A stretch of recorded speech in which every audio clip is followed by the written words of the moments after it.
WhiskyJason here, whiskey from the viewpoint of an American over here in Germany. Definitive, this bottle is rare and exotic because it wasn't even offered on the public market. Ooh. Now there's a fellow whiskey tuber, his name is Sascha Zanders, and he calls himself Friendly Mr. Z. He's been doing this. I've been doing this now for 8 years. He's been doing this now for 5 years. He's passed me in growth. I taught him a lot of the tricks, and he learned even more tricks, and he's teaching me tricks now of how to do whiskey tube correctly in the German language.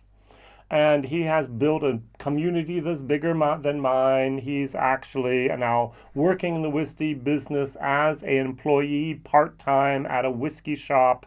One of the best whiskey shops in all of Germany. Brühler Whiskyhaus is what it's called, and they are also the independent bottler of a Dream of Scotland.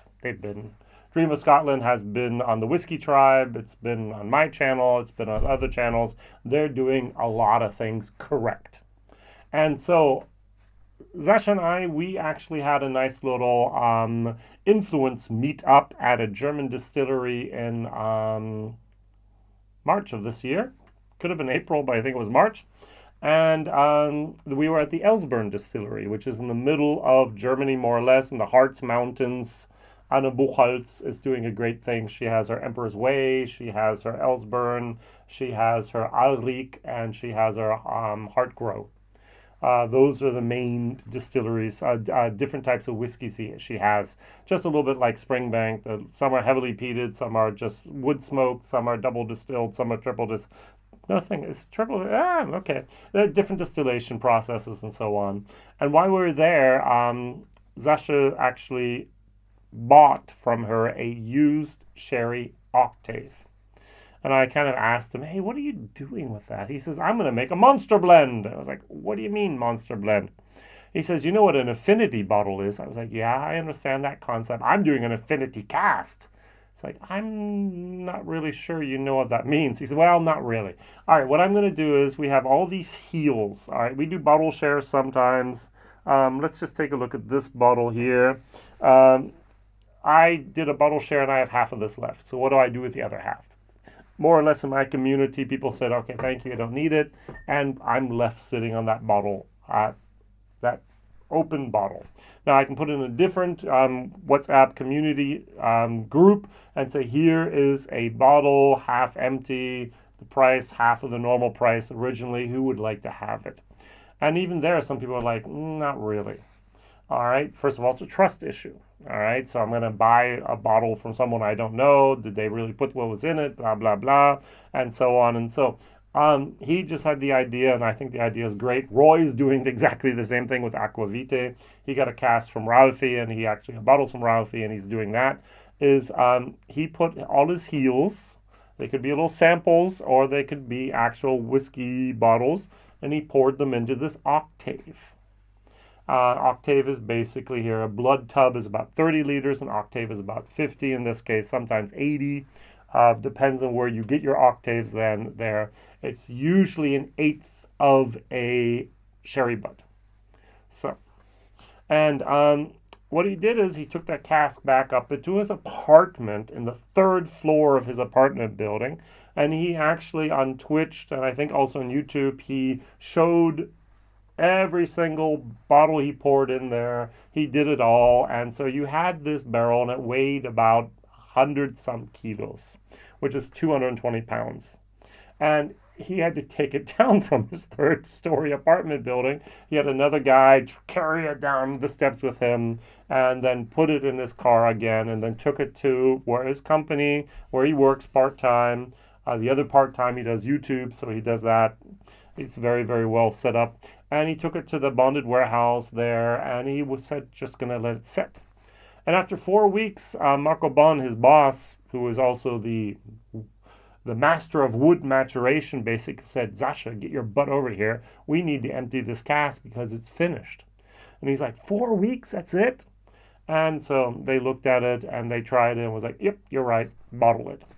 So now we have this bottle. Now Marco Bon does all his own bottle designs. A monster bottle makes sense. Z at the top, friendly Mr. Z. And we have 44.4%. And what I really like is on the side it says can contain traces of Brühler and Port Ellen.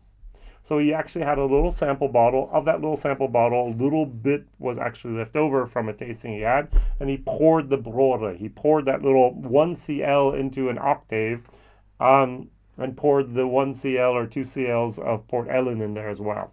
So this can actually contain, this does contain traces of Brühler and also Port Ellen. So this went for €74.90. 79 bottles. Just do the math real quick. You're going to get a total price of that cask, of all the bottles in there, €5,917. So if I deduct here our 19%, which we have over here for sales tax in Germany, I'm going to still get, after the 19% here, about €4,972. So I lose €1,000 just by sales tax. Now, usually you have a margin as a retailer over here of 30%. So I'm going to deduct the 30% again. And so from the 4,900, I have 3,800 left over. And since it's not just the retailer, he's also the importer, I'm going to deduct another 30% here. So as a 60% margin basically on the whiskey that's produced by the manufacturer and sold in the shops, at least over here in Germany. 30% belongs to the retailer, 30% belongs to the importer. And so if you're both, you get that margin. Le Maison de Whisky, for example, sometimes they do sales of 50% off. They're still making money on the bottles because they still would have that 10% that's left over there between what they bought and what they sold. So let's just say that the cask that he bought was €500. All right, so we have €2,400 of the liquid that was put into the bottle. I'm going to say it wasn't that much. These are bottles that he probably bought also like I buy as a retailer, so I have that 30% margin, but still, let's say he had whiskey in there, going in there, €1,500. So you still have €1,000 left over that you actually got from 79 bottles, which is not bad. Now, bottling price and so on and so on, I ignored that for the moment. A bottle like this cost €2. The label cost another euro. The cork, the bottling, okay, €5 per bottle, whatever, by 79. You're still going to have a profit margin there. I think it's a very, very good idea. Now, I myself am thinking about doing, I have been thinking about doing something very similar for the last 2 years. So I have a distillery I work at. Every once in a while I do the tastings there. I've helped out with the distilling and so on. I have a cask already there. I want to have more casks in the future. And they have nice little sherry octaves directly imported from Jerez. And so it's not even, it'll be a first fill. I want to have a first fill Pedro Jimenez sherry cask. And I want to pour all my heels in there. So I've learned one thing from this bottle, and that is the following. Don't put it in your apartment and then try to carry it down full. I'm going to carry the bottles to the barrel and do that there at the distillery. Now I'm asking my community, hey, are there 30, 40 people out there that would be willing to even consider buying a bottle from me like that? I have the opinion Pedro Jimenez makes everything better. PX just any type of flaws, anything that was in there beforehand is better. Now, the problem I have with this whiskey is the following. It's peaty. I would do an unpeated version. All right, so most of my bottles that I have here are unpeated. I do have a few, but I would not put them in the blend, I think. But it might be a mix of Irish. It might be a mix of German. There might be a mix here of Swiss. There might be a lot of single malt going in there, and there might be even some bourbons going in there. Who knows? Ooh, a world blend. I might put a little bit of Japanese just for good luck. And that's the question is, would there be people willing to buy that bottle?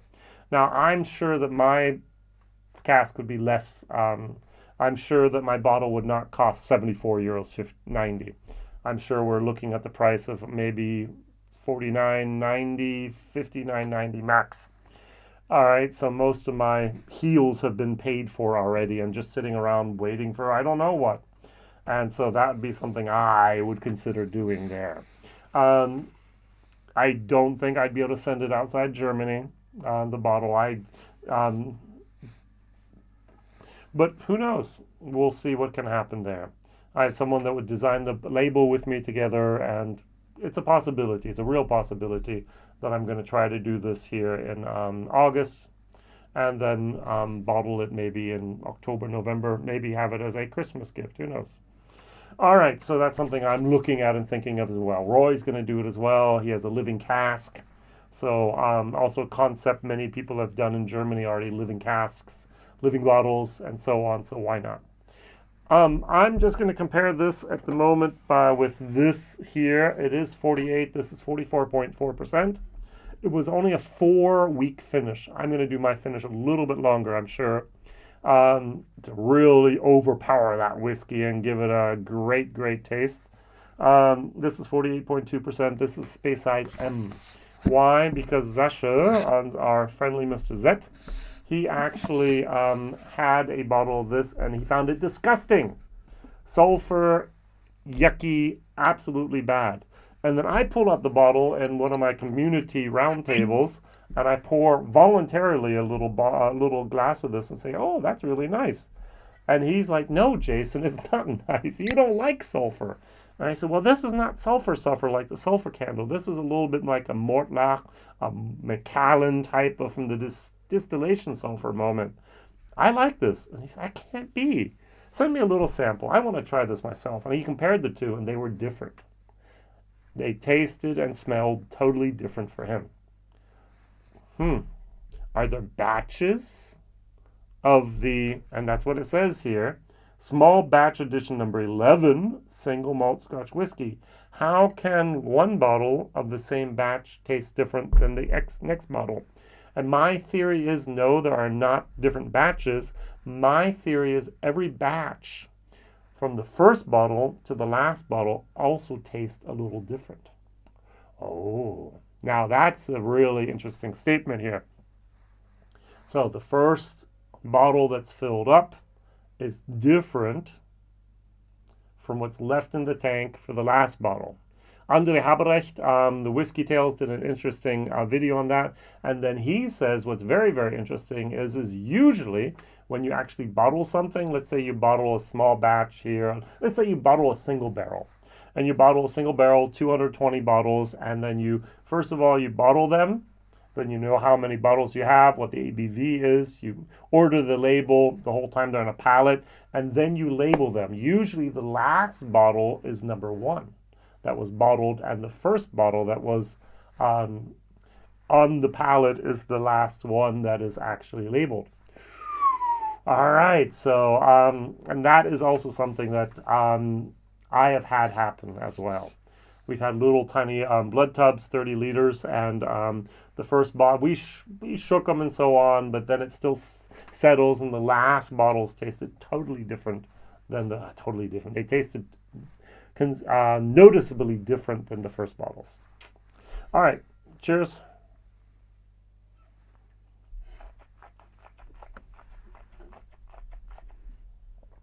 Do you know Rock Island from Douglas Lang?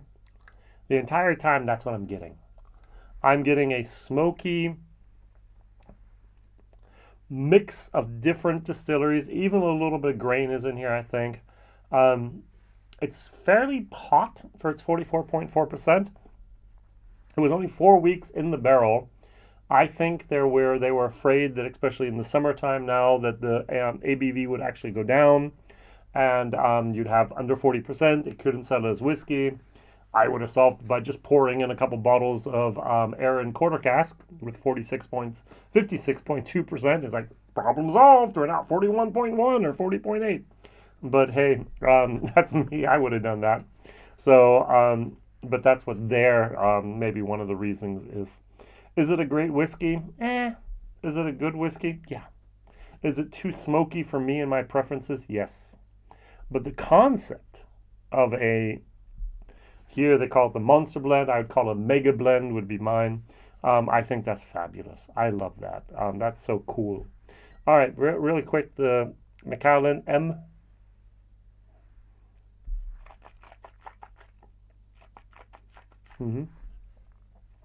There's a nice copper, metallic type of sulfur going on in here. It's had that meaty moment, a little bit of Mortlach going on in there, a good Macallan, and the sherry is also well integrated. I like this bottle. So, what are your opinions of so-called living casks? What are your opinions of infinity casks? I know most people just go, I don't know enough to make an infinity bottle, and you're now going to fill up a 50-liter or 80-liter cask? Are you crazy? Well, I have those around here, and go into, at least over here in Europe, go into any shop that does tastings. And they'll have these bottles that look like this. There'll be this much left.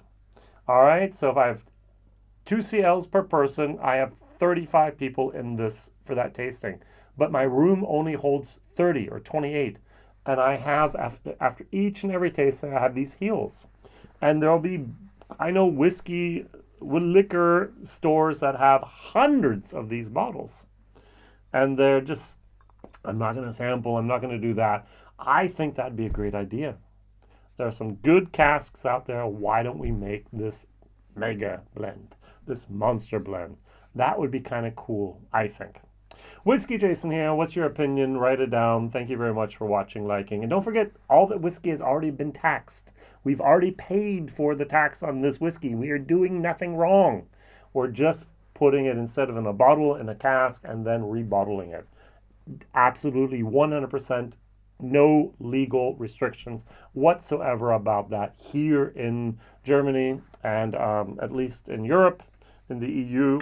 And so the rules in your state, in the US, I'm not going to even go there. All the best. See you real soon here. WhiskyJason. Bye-bye.